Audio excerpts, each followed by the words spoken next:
This is the Monster Doll sewing demo. Here's a couple things that you will need and how I'm going to demonstrate how to do everything that you will need to do for your practice before your Monster Doll sewing. So you'll have your string and you can pick your color of string. I just picked yellow. These two things right here are actually threaders to help you thread your thread through the eye of the needle, which is the hole in the needle here. You don't have to necessarily use one of these.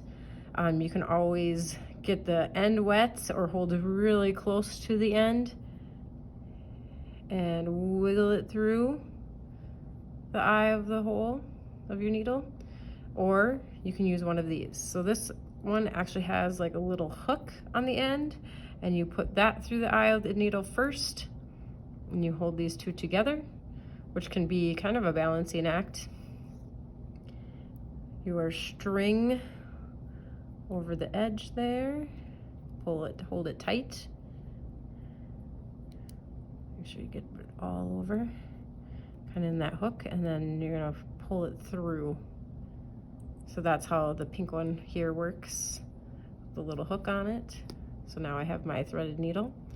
Or if you use the silver one, it actually has a hole. You're gonna put that through the eye of your needle, and this time your string actually goes through the hole. This one's easier to thread because it's a bigger hole.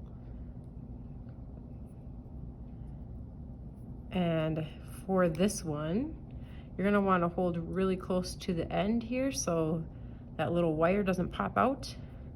You're gonna wiggle it through, and then you can take it out. Oops, wrong way. So those two are threaders. You will definitely need to learn how to thread your needle in order to sew. And what I like to do is I like to double my thread. Makes it nice and thick and less likely to break on you. So something kind of like this, the length of a paper, a little bit longer. And then I'm going to cut my excess off here.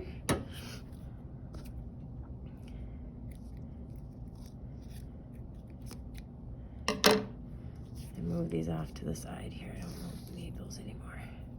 All right, one of the most important parts here is tying a knot at the end. If you don't have a knot, there is no point to sewing because it will just all come undone. So to tie a knot, you're going to take both your strings together as one, and you're going to, I like to wrap it around 2 fingers like this here, and they cross. Pull it off your fingers and see that loop there. I'm going to put this end through the back of the loop and then pull. So it should make kind of like a pretzel, and pull that tight.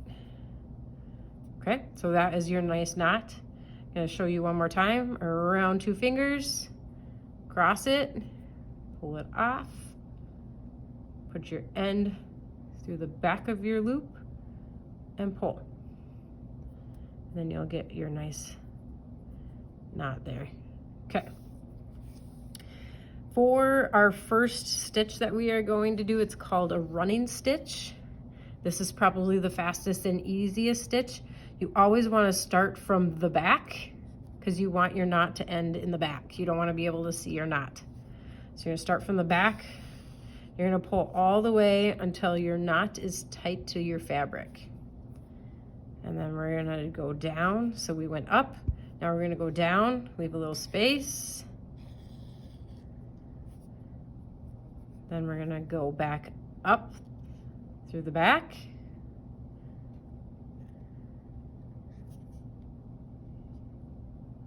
Pull. Make sure it's always kind of tight. Now that I'm up through the front, I'm going to go down through the front. So it's up, down, up, down. So you'll get something that looks like this, and I'll do one more here.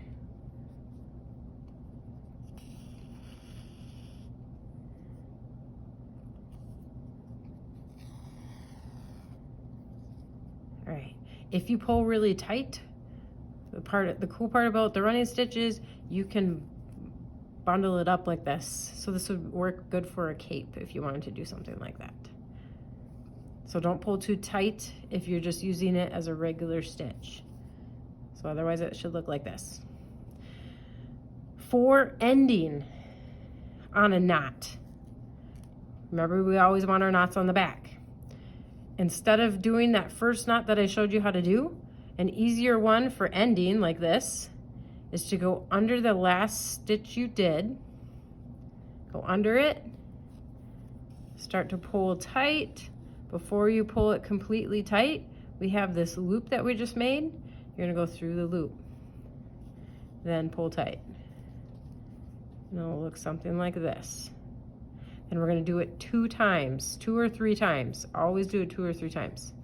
So under that last stitch, starting to pull tight. Before it is completely tight, go through the loop. Pull tight. All right, so now I have a nice knot here, and I could cut this off and start again for my next stitch.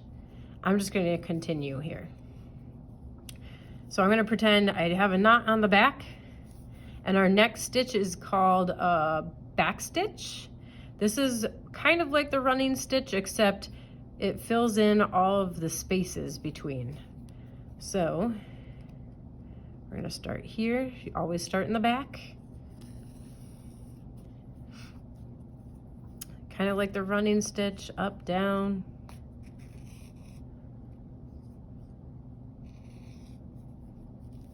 Back up again.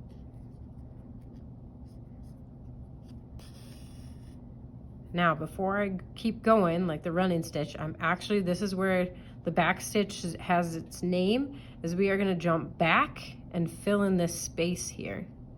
So I'm gonna jump back, pull. So now it looks like almost a continuous line. And now in the back, I'm gonna jump forward 2, 1, 2.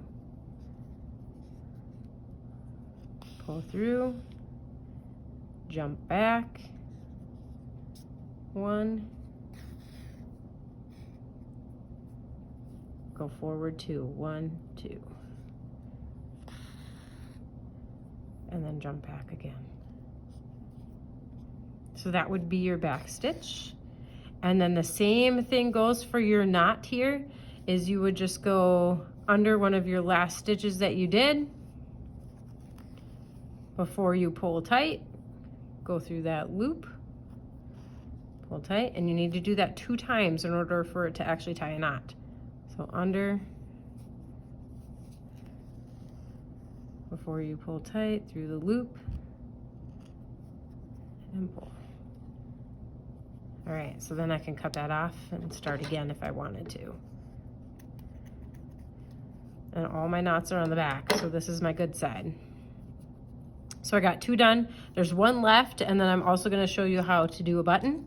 I'm running out of string, so I'm just gonna pull this little bit off and re-thread here quick.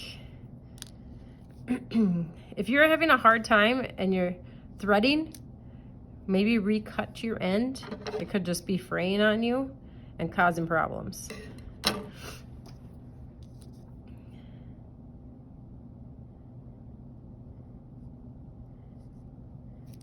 right, and then remember to double it.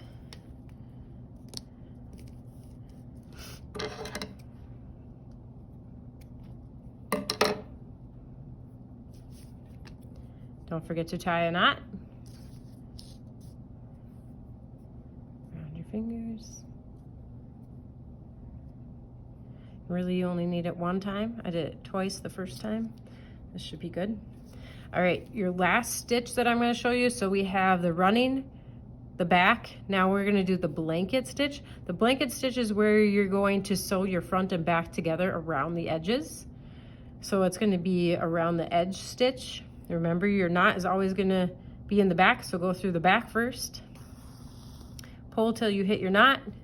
This time we are gonna wrap around the edge and go through the back again.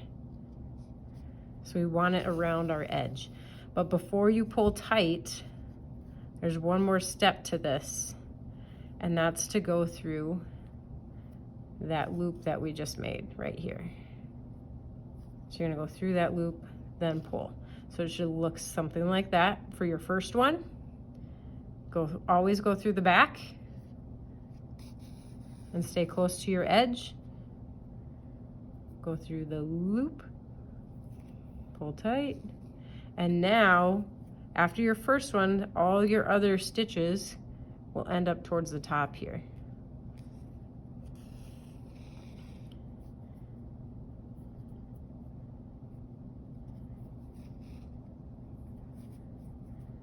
So it'll look like that.